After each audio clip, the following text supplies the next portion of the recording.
Vamos a hablar a los esposos, aunque veo poco en esta mañana. La han sospechado desde un principio, no han venido, miren. Pero bueno, es la responsabilidad de compartir y poder aprender lo que la Biblia enseña acerca de los roles, no Rolex, roles, por si acaso, ¿no? Por si acaso hay que aclararlo porque parece que suena Rolex con X, no, con ES. ¿Cuáles son las funciones, cuáles son las tareas que corresponden a cada parte de la familia? La Biblia es muy clara. Dios nos hizo para estar en relación con Dios primero, en relación con la gente que está en nuestro entorno, que puede ser el vecino, el compañero de trabajo. Y Dios nos ha juntado para relacionarnos en familia, con los padres, con los hijos, con el esposo, con la esposa. O sea, Dios ha diseñado nuestras vidas de tal manera que las relaciones tienen un fundamento, que es el sometimiento mutuo, como dice Efesios 5:21. Y entre estas cosas vamos a ver cuál es el rol del esposo. ¿Cuál es nuestra tarea como casados, como esposo? No hablo como padres, sino como esposo. Y tenemos una opción. O le creemos a Dios o seguimos haciendo las cosas a nuestra manera. Estas son nuestras opciones. Y si hacemos las cosas a la manera de Dios, nuestros matrimonios van a ser un matrimonio satisfactorio, como siempre decimos. No feliz, satisfactorio. Así que con esto en mente, veamos el principio. El esposo tiene tareas interrelacionadas. No puede cumplir la una, tiene que cumplir las tres.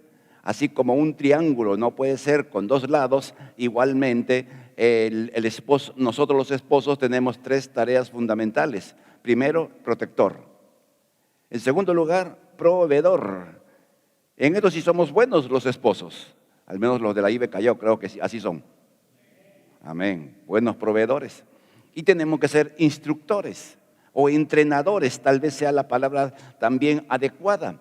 Miren las tareas que el Señor nos ha dado. Son tres que abarcan mucho más de lo que las mismas palabras implican. Y en esta mañana, con la ayuda de nuestro Dios y su paciencia, vamos a tratar de explicar.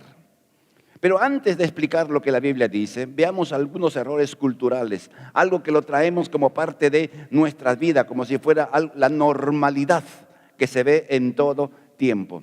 Y esa es una de las cosas que yo tuve como esposo en los primeros años de matrimonio, pensar que nuestra tarea o nuestra única tarea es proveer.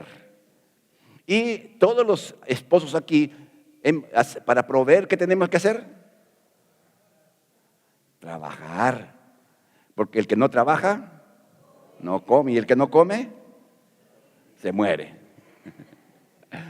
Entonces, en eso sí creo que los esposos somos muy buenos. Porque entendemos la responsabilidad, entendemos la tarea que nos es asignada, entendemos que eso es. Ahora, es cierto que hay algunos sinvergüenzas, ¿no? Pues bueno, aquí ninguno, pero los hay, ¿no? Usted conocerá de repente algunos por allí que la esposita es la que saca la mugre trabajando y el esposo no consigue trabajo y el día que va a buscar trabajo es el 1 de mayo. No, sí los hay, queridos hermanos, hombres que se meten en una relación de pacto o informal de convivencia y asumen de que no es su tarea principal, no es su tarea la de proveer para su casa. Y aún en las iglesias, en algunas iglesias, como lo vemos en la iglesia de Tesalónica, que algunos dejaron de trabajar. Por eso Pablo dice, el que no trabaja no coma, porque había algunos hermanos que pensaban que no tenían que trabajar. ¿Y de dónde pecata mía si la alcancía está vacía? En segundo lugar, otro error, y esto lo traemos por cultura, todo es cultural, es decir, viene de costumbre. ¿No?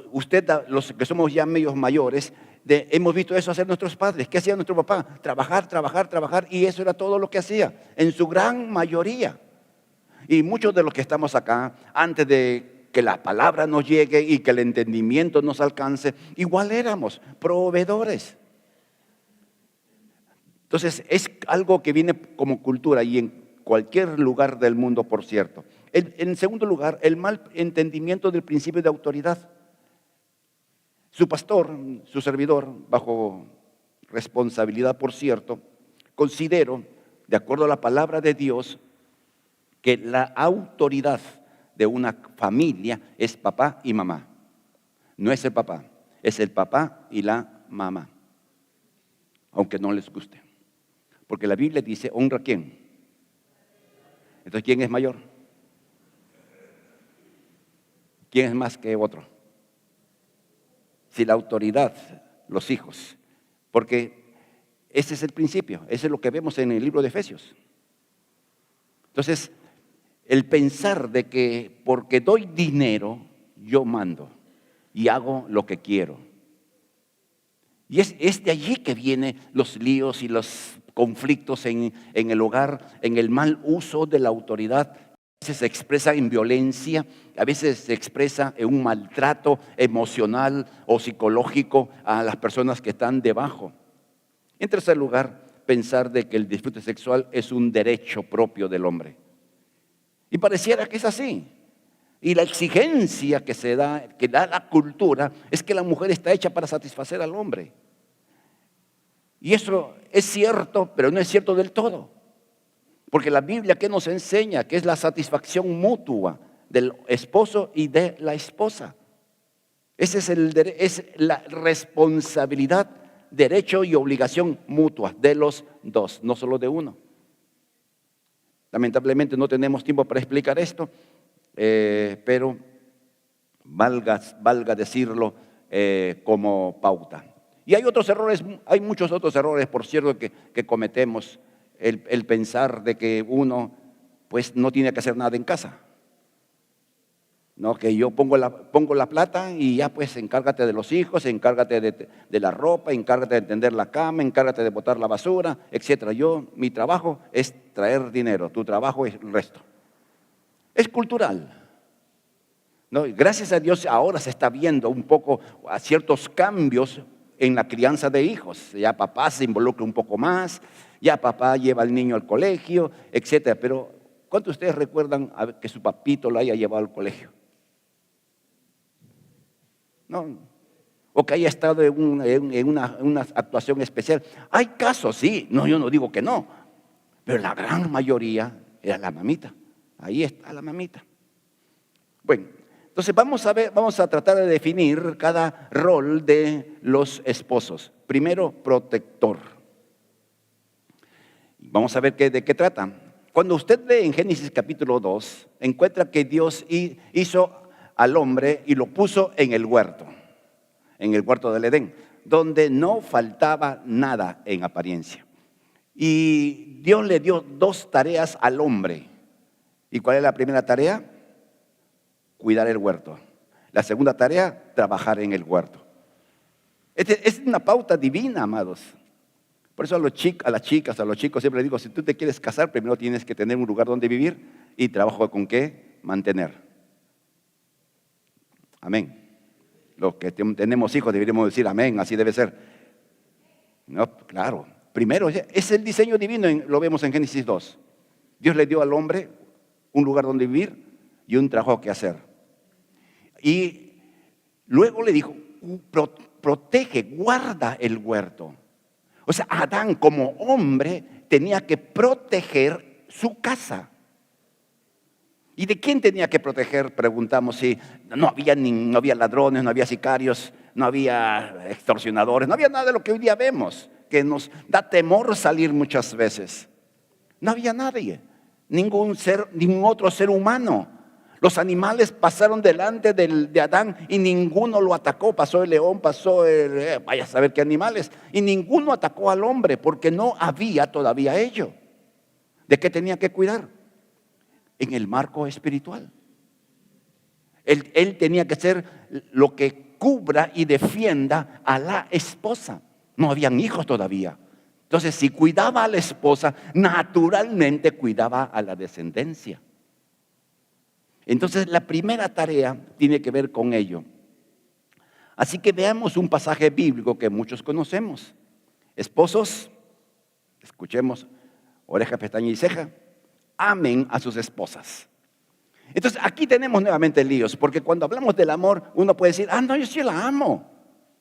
Si trabajo por ella y le doy todo el sobre. No, ese no es amor, esa es responsabilidad, quiera o no quiera, lo tienes que dar, a la buena o a la mala. No, hay hombres que salen de la casa y la esposa o la mamá tiene que hacer juicio para que el hombre a la mala dé, porque es responsabilidad. Entonces el amor tiene un ejemplo que seguir. Por eso el Señor es lindo, cómo compara. Hay una palabra allí, ustedes lo pueden leer así. Esa palabra así. Y en nuestras Biblias debíamos remarcar esa palabra. Es comparación. Es que tenemos que amar a la esposa ¿como quién? Como Cristo amó a la iglesia. Entonces, pensemos, ¿cómo es que Dios, el Señor, nos amó? ¿Cómo Dios te amó o cómo Dios me amó? Yo podría decir, bueno, Dios me amó porque no era tan malo. Yo era pequeño, todavía 11 años, cuando el Señor me encontró en el camino. Me amó porque era bueno, era tranquilito, bien zanahoria, como dicen los chicos. Pero algunos de ustedes, así pues han sido buenos, ¿no? Buenos pecadores, quiero decir. ¿Cómo nos amó Dios? ¿Por lo que hicimos? A pesar de lo que hicimos, nos amó. Nos amó sin condiciones. Te voy a salvar, pero si te portas mal, ya fuiste. Sin condiciones. Algunos, creyentes estoy hablando, en la locura, se apartaron del Señor un tiempo. Ya saber por qué. Y aquí no estamos para condenar, ni para que se sienta mal. Son experiencias que algunos hemos tenido, que nos alejamos del Señor por torpeza, vaya a saber. Y después, como dice el filósofo mexicano, vuelve el perro arrepentido. Y algunos son medios curiosos porque les encanta ir y volver. Y sin embargo, el Señor nunca dejó de amarnos. Aunque nos fuimos de casa, el Señor nos siguió amando. Entonces, el amor de Cristo por su iglesia es un amor incondicional. Es un amor que no mide o no mira lo que tiene el otro, sino lo que es el otro. O sea, uno ve a la esposa y todos los que ya somos mayores sabemos que nuestra esposa, los años afectan el físico, como le afecta también al esposo. No, si no usted que está casado muchos años, mire al espejo y mire la foto cuando se casó. Era lindo cuando se casó.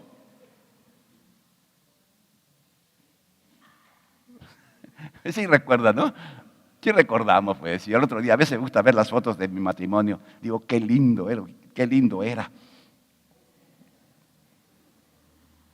Entonces, muchas veces confundimos el amor con la atracción. La atracción es algo biológico. Es algo que son las hormonas que se mueven. El amor que el Señor nos pide con que amemos a la esposa tiene que ver, no voy a ver si es como cuando era jovencita, etcétera. Es un amor sin condiciones. No como Cristo amó a la iglesia y se entregó por ella.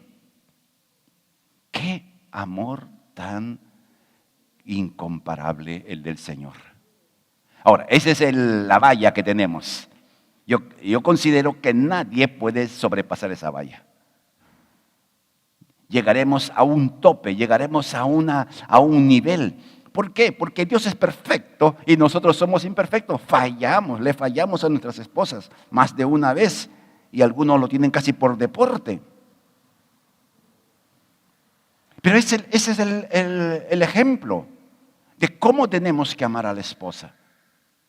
Hace un tiempo atrás, no mucho tiempo, le he leído varias veces, de un hombre que iba a un asilo, a uno de esos lugares especiales, Y alguien le pregunta, ¿dónde vas? Voy al asilo. ¿Y a qué vas? A ver a mi esposa. Sufre Alzheimer y no se acuerda de nadie. Y le dice, ¿pero para qué vas? Si no sabes, si te ve y no sabes quién eres tú. Y dijo, sí, es cierto, ella no sabe quién soy, pero yo sé quién es mi esposa. Entonces, este hombre nos da un ejemplo de qué cosa es amar. Amén. Entonces, brindarle a la esposa el mismo amor. Para algunos de nosotros,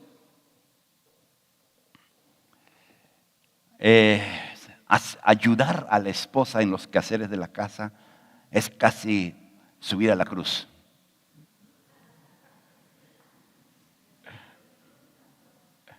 No, sí, bueno, aquí en este culto por lo menos yo me imagino que todos los varones son bien serviciales. Amén. No, yo converso con algunos varones y hay varones que sí les encanta ayudar, les encanta y a veces son un poco más ordenados, qué sé yo, que la esposa. Y qué lindo, qué lindo. Y la esposa debe sentirse gratificada de ver a su cónyuge que mete la mano. Pero en términos generales se asume que no es tarea del hombre lavar platos, que no es tarea del hombre sacar la basura o barrer la casa o trapear, etcétera, que lo asumen que es tarea de ¿quién? De la mujer. No. No perdemos nada, queridos hermanos, no perdemos nada cuando decidimos hacerlo. Perdemos más de lo que nos imaginamos cuando no lo hacemos. Amén, diga hermano. Ustedes me entienden, ¿no? Me entienden perfectamente de qué estoy hablando. Uno, en el matrimonio, el hombre gana estrellitas o pierde o sale estrellado. Una de dos.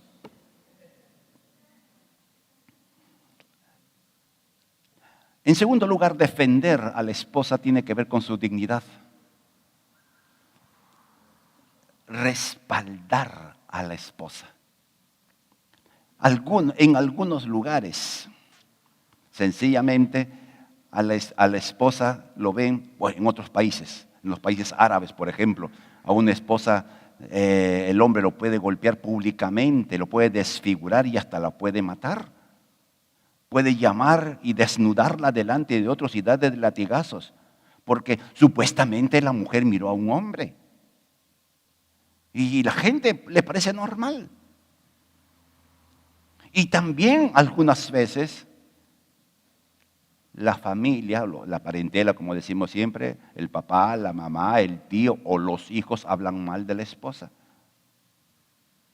Y el esposo, en vez de decir, para el carro, ¿qué está pasando? Te estás metiendo con mi esposa. Y en vez de hacer eso, no, si esa mujer no creo que no es como es hija de Dios, que era hija, sabe Dios de quién. ¿Me dejo entender, amados? Defender la dignidad.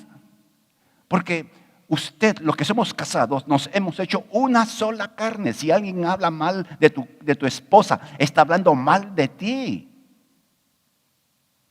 ¿Nos gusta que hablen mal de nosotros? Por cierto que no. A nadie le gusta que hablen mal de uno. Entonces, ¿qué dice la Biblia? 1 de Pedro 3:7. Convivir con ellas con sabiduría. Miren, les voy a leer en la versión Nueva Traducción Viviente. De igual manera, ustedes esposos, sean comprensivos. ¿Qué tenemos que ser? Las mujeres lo dicen, los hombres deben hablar. Debemos ser comprensivos, comprenderlas. Cada etapa de matrimonio es una etapa de vida de mujer. ¿No? Los primeros años la mujer es la hormiga atómica. Corre para allá. Uno se cansa viendo lo que la esposa hace en casa. No es así, bueno, así es Mari, ¿no? Era. Pero pasan los años y la hormiga atómica se queda en hormiga. Entonces ya no tiene toda la vitalidad que tenía en una etapa de vida. Entonces ahí es cuando un esposo debe ser comprensible. Las damas tienen sus días complicados. El hombre tiene que ser.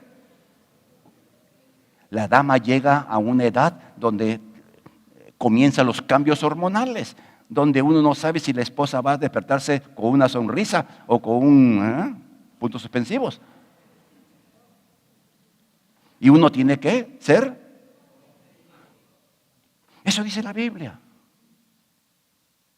Y a veces hombres que no tienen entendimiento de las diversas manifestaciones emocionales de una mujer, pues dice, ¿y qué pasa con esta mujer? A la hora que vive, en fin. Y comienza a hablar él mal de su esposa. Los que somos casados no tenemos ningún derecho para hablar mal de la persona con quien estamos unidos. Amén. Ningún derecho. Nosotros la escogimos. Así que usted es responsable de sus decisiones. No le eche la culpa al diablo. Mire, ¿qué más dice? Implica ¿dónde estoy? Disculpen. Cada uno trate, sigue diciendo Pedro, cada uno trate a su esposa con respeto. ¿Cómo tenemos que tratarla? ¿Cómo se llama tu esposa? Así llámala. No se llama oye. Yo siempre digo a Mari, Marina, a veces le digo Neri, no sé por qué, de dónde salió ese nombre, pero pues no es otra, es así, confundo la M con la N. Son formas que yo le hablo, porque ella no se llama oye, ella se llama Marina. Pero a veces no tratamos a la esposa con el respeto que se merece. Y sabe usted, querido esposo, querido hermano, que si usted no trata con respeto a su esposa, sus hijos que están viéndonos, van a tratar de la misma manera. Porque el mal ejemplo se aprende más rápido que el buen ejemplo. Y todos lo sabemos que es así. El por favor, el gracias.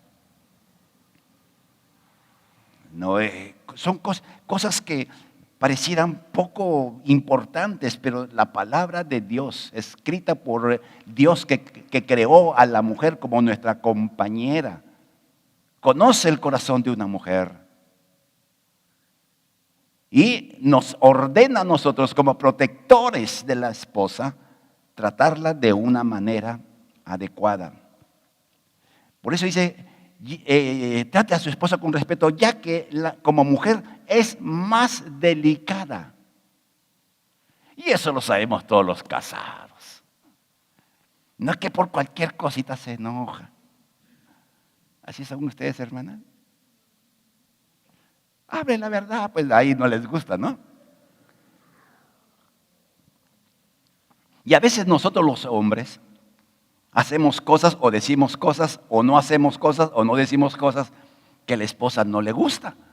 Y a veces ni por enterado nos damos cuenta. Son las ofensas, digamos, inconscientes, parte de lo que somos hombres, por cierto. Pero es más delicada. Los hombres también somos delicados, las mujeres más delicadas.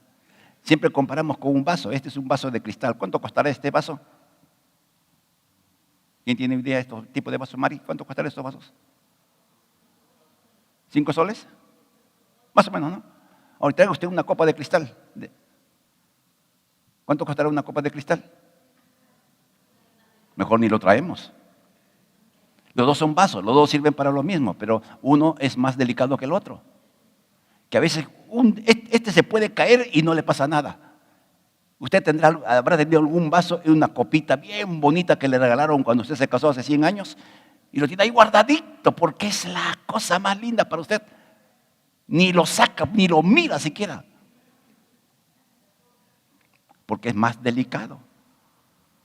Entonces Dios ha hecho a la mujer así, una mujer delicada. Entonces, las cosas delicadas, ¿cómo se tratan? Usted ha visto cuando uno manda una encomienda con algo, digamos, que se puede malograr o romper, ¿qué se pone adelante?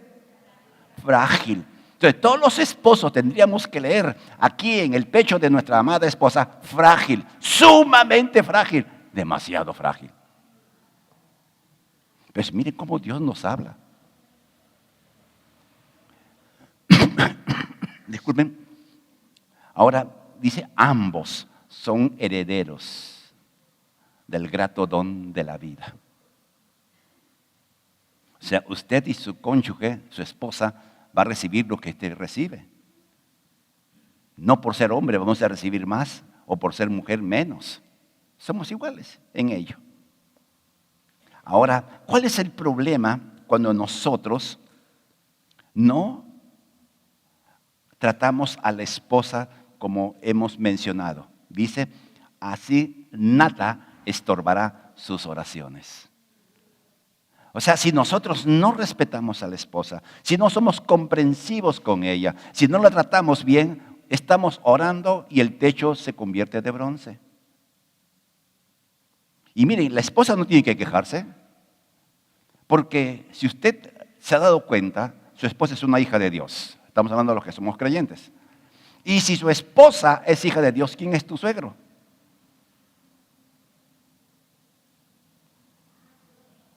¿Quién es tu suegro? Dios. Entonces, miren con quién nos estamos metiendo cuando no tratamos tal como Dios nos dice que tenemos que tratarla. Yo tengo otras 2 hijas y gracias a Dios mis 2 yernos tratan bien a mis hijas. Las tratan muy bien. Pero si las trataran mal, me olvido que soy pastor. Sí, me olvido. No, ¿cómo voy a permitir que a mi hija la maltraten, la insulten, le griten o le isuren? Por eso viven en la misma casa los 3. Y ahí estoy, Mari y yo estamos escuchando. No contaban con nuestra astucia. Entonces, a mí me molestaría. Y creo que todo papá y aún mamá, si veas que el esposo de su hija está maltratando de palabra, por lo menos algo hace. Ahora, si Dios es el padre de nuestra esposa, sí, sepa usted con quién se mete. Ok, ¿seguimos? Amén. Veamos, honrar a la esposa, dice. Honrar a la esposa. Cuando hablamos de honra, generalmente pensamos en Dios, que Dios hay que honrarlo. Pensamos en los padres, tienen que honrarnos los hijos. Pero aquí la Biblia nos pide honrar a la esposa. Ajá.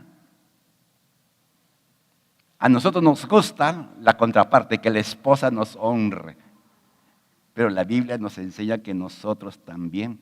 Y esto implica reconocer, respetar y agradecer por todo lo que es y todo lo que ella hace. Muchos de nosotros los que somos casados, si tenemos lo que tenemos es gracias al motor de nuestras vidas que son nuestras esposas. Yo les podría decir, queridos hermanos, que para mí casi el 90% de las cosas que tenemos en casa yo no las hubiese comprado. Me hubiese bastado con una mesa. ¿Te acuerdas de la primera mesa que tuvimos, Mari? La primera mesa era hecha con tablas de madera de construcción. Servía, ponía su mantel y servía para comer. Y para mí hubiese sido suficiente. Se malogra hacer otra mesa de... Pero no, que la dama quiere una mesa de así o una mesa así y que la sigue. Gracias a Dios por las damas. Por eso es reconocer, respetar, valorar lo que ella es, nuestra compañera de vida, la que nos va a soportar cuando estemos viejos, más viejos. Y también lo que ella ha hecho. Y miren, lo que una dama hace es mucho más de lo que podemos sumar. Mucho más. Es la primera, muchas veces en muchos lugares, la primera que se levanta y la última que se acuesta. La que se acuesta pensando en el día de mañana qué cosa va a hacer y se levanta pensando en todo lo que tiene que hacer. Los hombres somos así, somos muy diferentes, ¿no? Nos acostamos porque sabemos que mañana vamos a ir a trabajar y vamos a hacer lo mismo de toda la vida. Si alguien es mecánico, sabe que va a ir a arreglar carros, si hay un carro, otro carro, ya mecánico. Así es. En cambio, la dama tiene que pensar que va a cocinar, que los niños, que la lavandería, que una suma de cosas.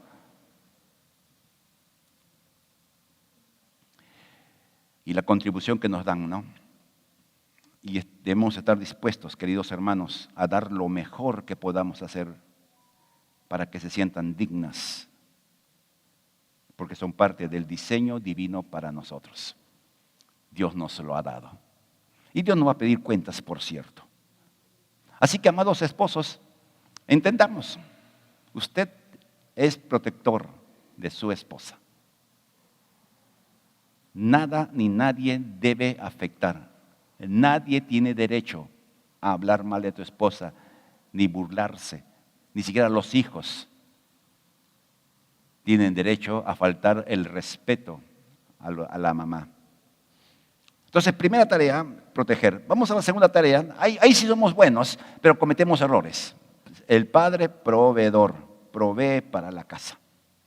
Aquí todos somos buenos trabajadores. ¿Cuántos decimos amén? Sí, los hombres somos buenos trabajadores, trabajamos bien, trabajamos fuerte. Salimos temprano muchas veces. Algunos hermanos salen a trabajar a las 4 de la mañana porque tienen que irse hasta el otro lado del mundo y regresan a 8 o 9 de la noche. Te puede trabajar todo el santo día. Algunos, para ahorrar, llevan su merienda y allí, si hay microondas donde puedan calentarlo, calientan, y algunos que en lugares que no hay, pues así los tienen que comer. O comen los menús, que son menús, sabe Dios cómo lo hacen. Los menús de años atrás eran ricos, amados hermanos. Le hablo porque yo he trabajado así. Pero en los últimos años, cuando ya estaba acá en Lima, pues los menús daban cosas, daba que pensar. La última vez que trabajé, yo almorzando en la calle, yo miraba en la cocina, esa cocina, arroz con huevo frito. Casi todos los días me comía arroz con huevo frito, que es lo más saludable que podía haber en ese restaurante. Porque se veía usted mira la cocina, ¿no es cierto? Y a veces de puro sapo, como dicen los chicos. Da que desear. Y ahí está tu esposo. Ahí está el esposo trabajando, buen proveedor. Ahora, entonces vamos a ir desgranando esto. En primer lugar, tenemos que proveer para las necesidades financieras de la familia. Dice la Biblia, 1 Timoteo 5:8, que el que no provee para los suyos es peor que un impío y ha negado la fe. Entonces, eso tiene que ver con las necesidades financieras. Y implica que para suplirlo, de hecho, uno tiene que trabajar y tiene que buscar el trabajo. El trabajo no viene, algunas veces sí, pero generalmente el trabajo hay que salir a buscarlo. Amén, así es, ¿no? El trabajo es algo que parte de nuestra naturaleza.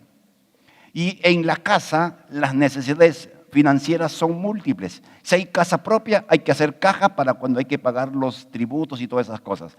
Hay que hacer, pensando en que si tiene gas, ya el gas se está acabando y está como 50 soles, si no me equivoco. No, hay que pensar en la provisión para cada día. Hay que pensar en que el muchacho tiene que estudiar y vaya a saber qué.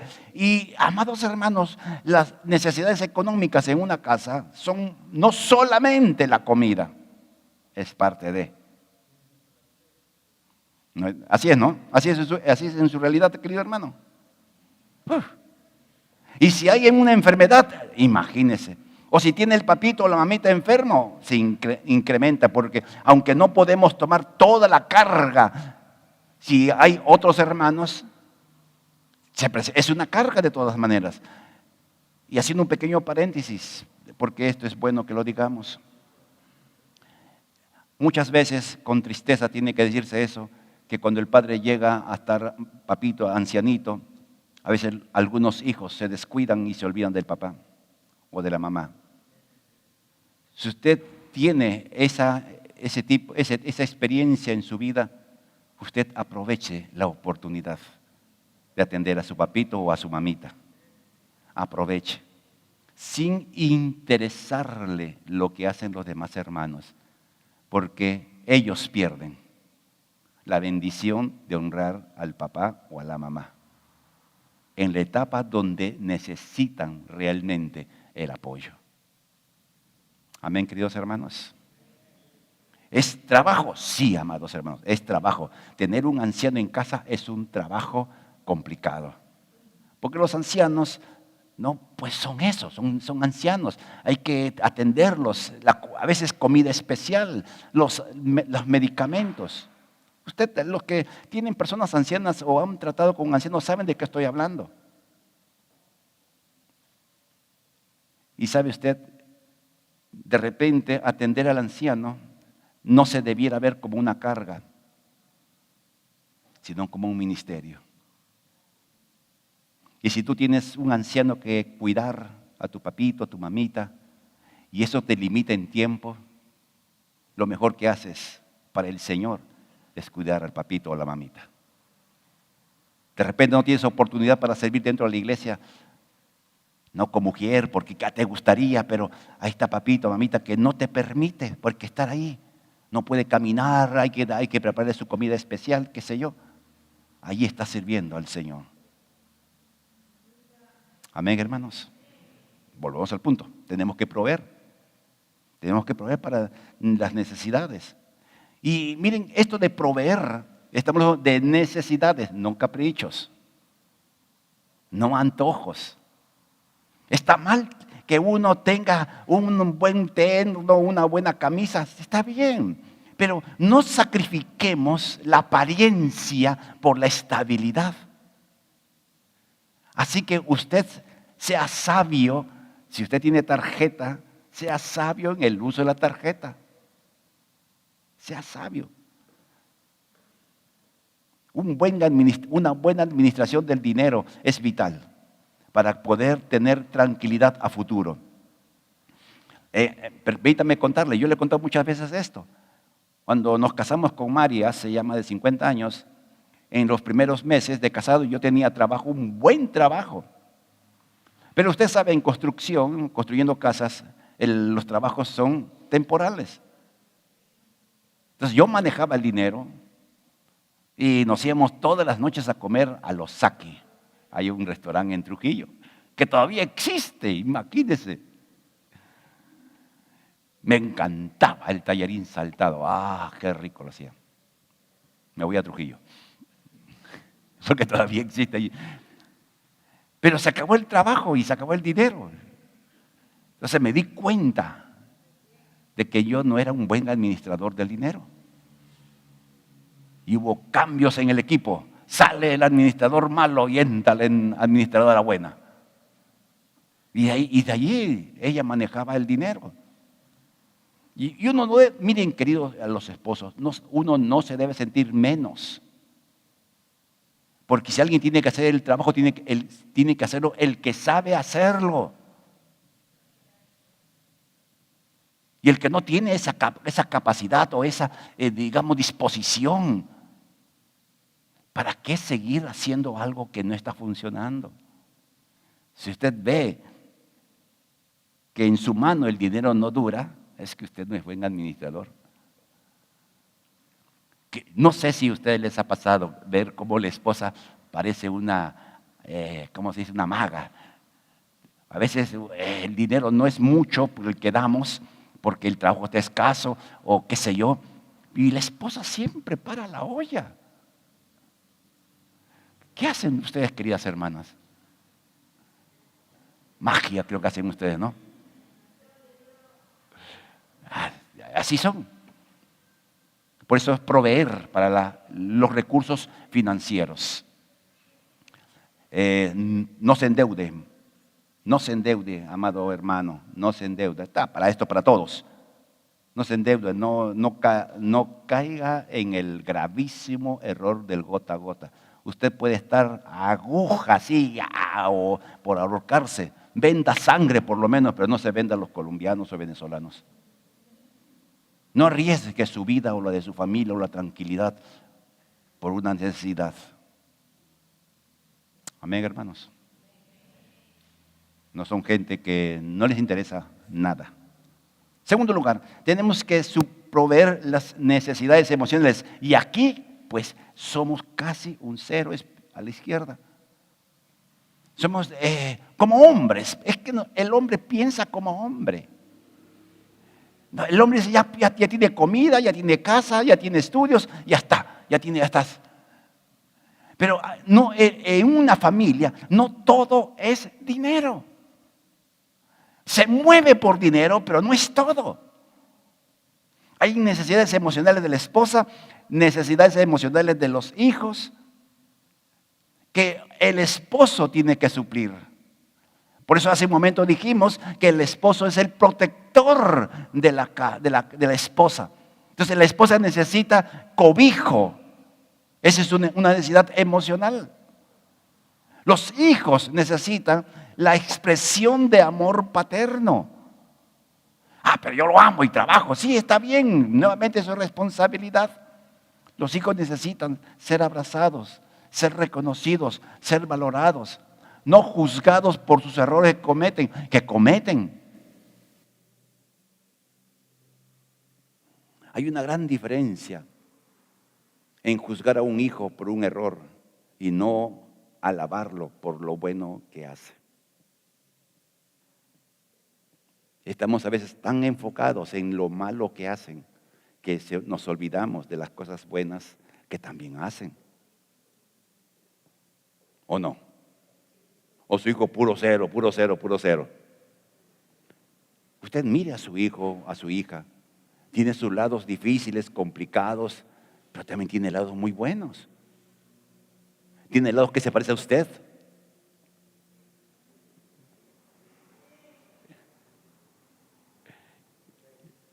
No creo que están pensando que no es igualito a su papá.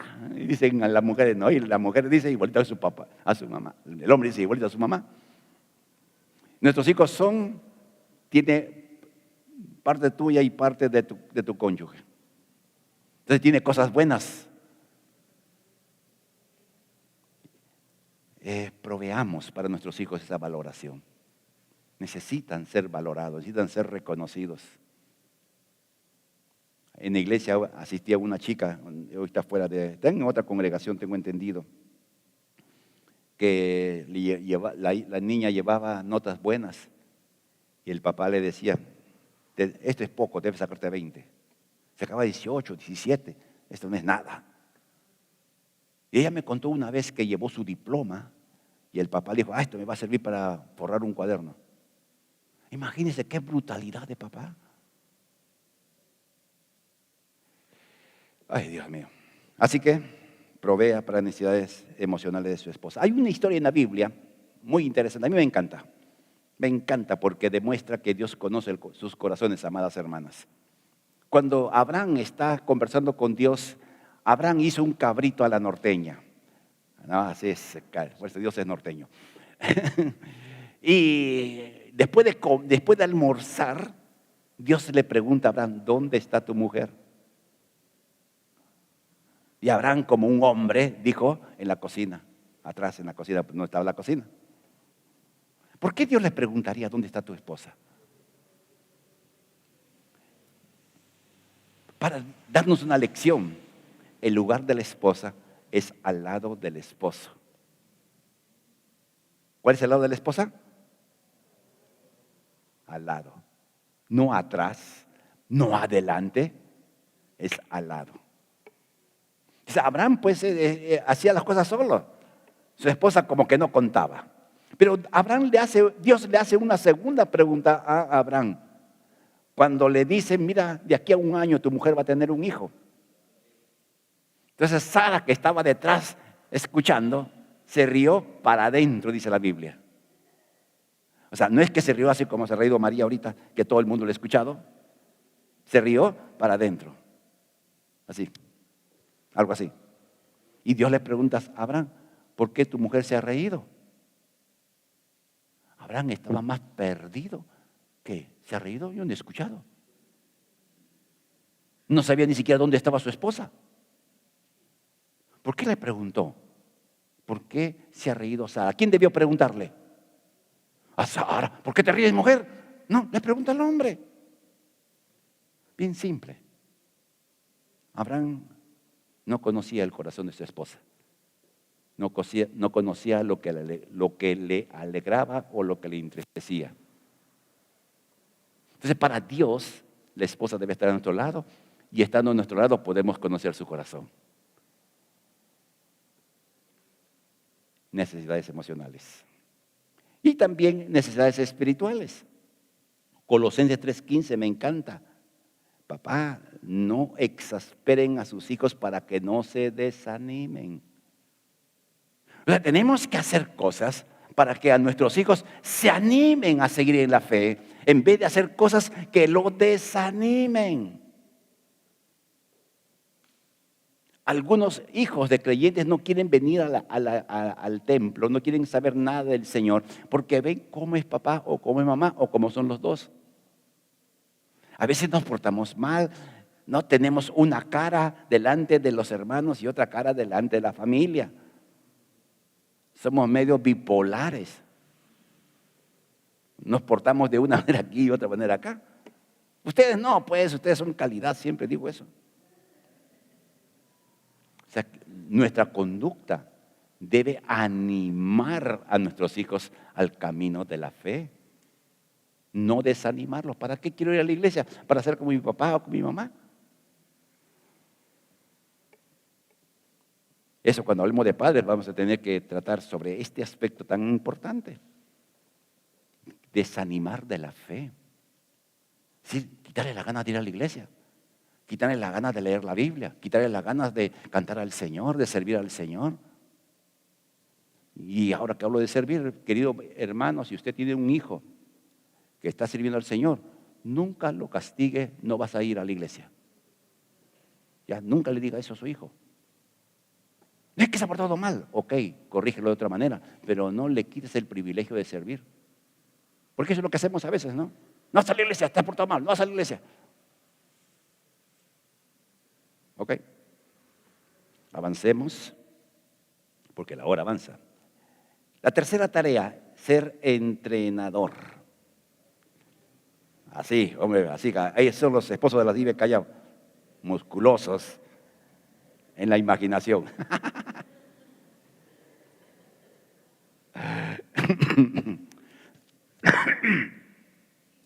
Un error común. La mala aplicación de la disciplina bíblica se centra en el castigo en lugar de la restauración. Y lo que se busca con el castigo físico es controlar al hijo, manipular al hijo por medio de la violencia, en vez de guiarlos al crecimiento espiritual. Cada error que cometen nuestros hijos, cada cosa que hacen mal, miren, amados hermanos, no estamos diciendo que tenemos que pasarlo por alto, que no, ya pues cualquier cosa. No, amado, eso no es lo que la Biblia dice. ¿Qué hace Dios cuando metemos la pata? ¿Qué hace Dios con nosotros? Romanos, el apóstol Pablo en Romanos dice, todas las cosas, o sea, ¿y todas qué significa? ¿Hasta los errores? ¿Creen usted que los errores ayudan a bien? A usted. A mí. ¿No? Todas las cosas. Entonces, si Dios nos trata, siendo Dios el Padre y nosotros hijos, nos cometemos error, usa el error para instruirnos, para entrenarnos, para subir de nivel. Entonces los padres con sabiduría tenemos que guiar al hijo en su error, no a enfatizar el error como un asunto de juicio, sino usarlo para el bien.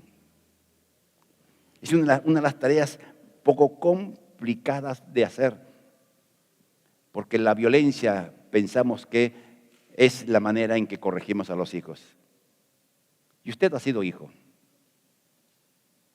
Algunos de los que estamos acá no nos corregimos con la violencia que nos hicieron. Seguimos la mula al trigo. Dale la mula al trigo, como dice el dicho. Muchas veces el castigo físico nos hacía más tercos. ¿Sí? Sí, ahí tenés. Hay un testigo acá, valiente, que dice sí. Gracias a Dios que el Señor nos encontró y estamos en ese proceso de mejoramiento. Veamos algunas cosas. Dios es el modelo de disciplina. Nace del amor. Hebreos 12:6, así como el Padre disciplina al Hijo, así Dios nos hace. Hace con nosotros. Pero Dios lo hace en su perfección y nos da por modelo. Dios nos disciplina porque nos ama. Y si Dios nos ama, su disciplina se basa en el amor. Y el amor busca el bien. No marcar el alma con un dolor o con una herida, con un trauma. No resaltando el error, sino mostrando el camino de vida.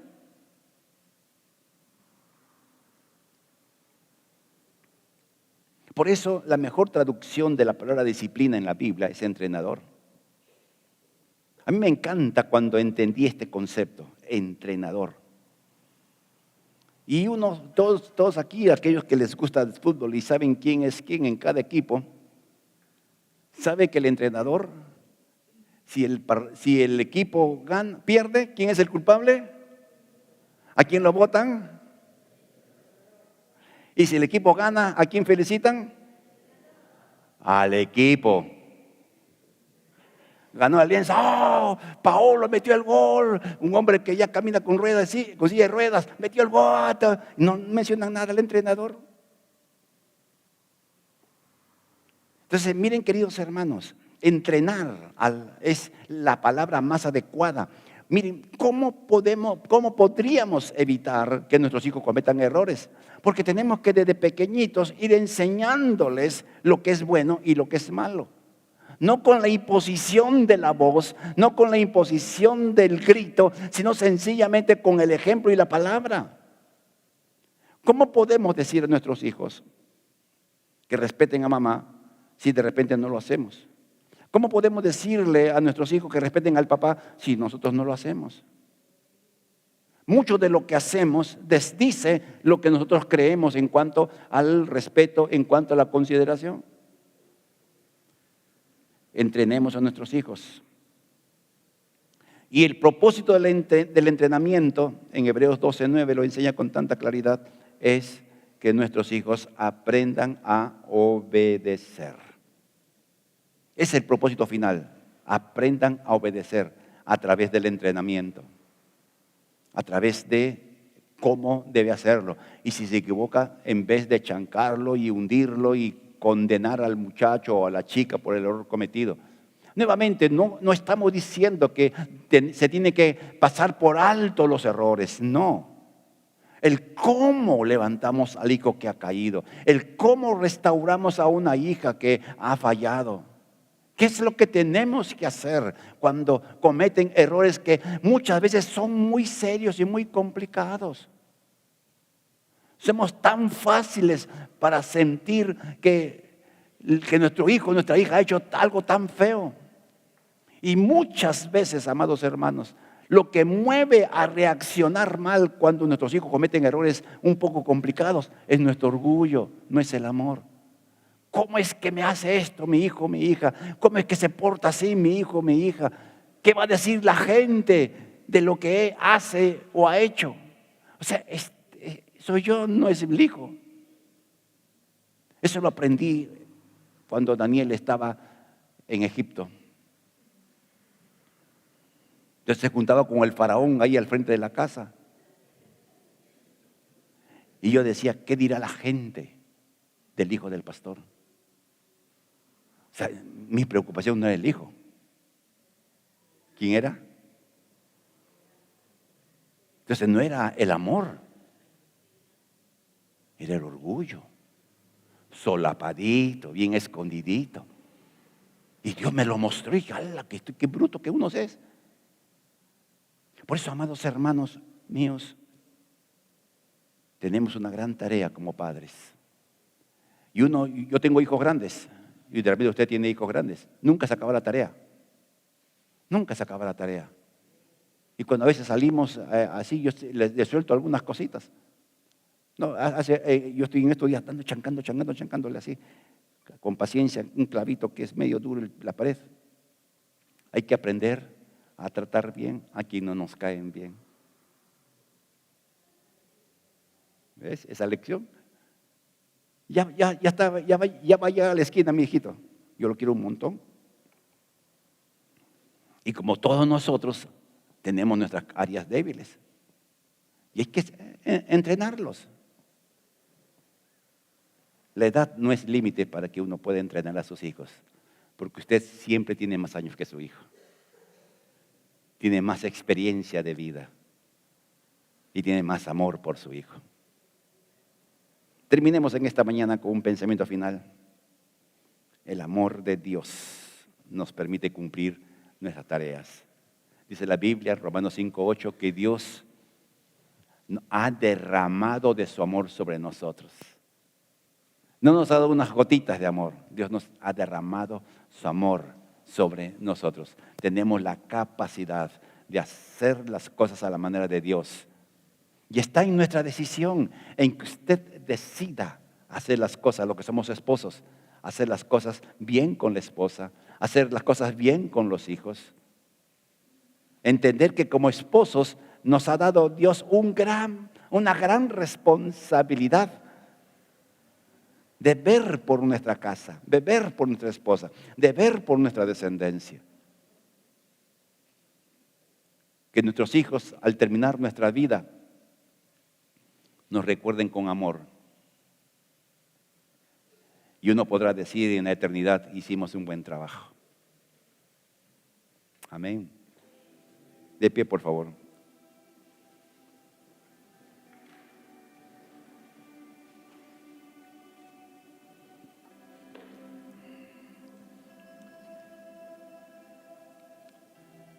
Querido hermano, esposo,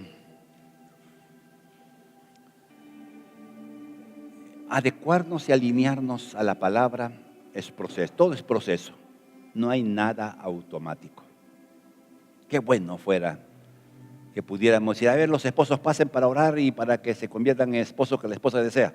No pasa nada, no pasa nada, se le puede tumbar al suelo, levantar y vuelta a tumbarlo, echarle aceite quemado y nada pasa. Porque hay cosas que son parte del proceso. Comience con cosas sencillas, querido esposo. Comience diciendo gracias, agradeciendo a Dios. Comience orando con ella en las noches antes de dormir. Ore por su esposa. Si usted ve a su esposa un poco delicada, ore por ella. Amén. Padre, queremos darte gracias en esta mañana por tu palabra y por tu espíritu. Gracias por concedernos a los que tenemos un matrimonio consolidado. Gracias por la esposa que nos has dado. Tú conoces nuestros corazones y sabes qué cosa hay acá adentro. Tú conoces, amado Dios. Y te damos gracias por el simple hecho de darnos una esposa. Gracias, Padre. Gracias. Algunos de nosotros no hemos podido ser el esposo que nuestra amada esposa deseaba. Ayúdanos a levantar el estándar de nuestra vida. Ayúdanos, Padre, a lo que tu palabra dice, honrar, respetar, valorar, entender, comprender a la persona con quien nos hemos casado. Ayúdanos, amado Dios. Ayúdanos a suplir sus necesidades, no solo económicas, sino emocionales y espirituales de nuestra esposa y de nuestra descendencia. Ayúdanos, amado Dios, a vivir la palabra, para que nuestros hijos no se desalienten y no pierdan el camino, sino que puedan amar lo que como esposos y como padres amamos. Gracias, querido Dios. Y en esta mañana oramos por Pilar, para que pueda lograr un buen trabajo y se haga justicia laboral en su caso específico. Oramos por Alex, por Gabriel, Señor, que tú dirijas sus proyectos y todo pueda llevar a bien. Oramos por la familia Arancibia, por el asunto legal que tienen, Señor, que pueda terminar para bien. Gracias te damos, Padre, en esta mañana, te honramos y te bendecimos en el nombre de Jesús. Amén, amén.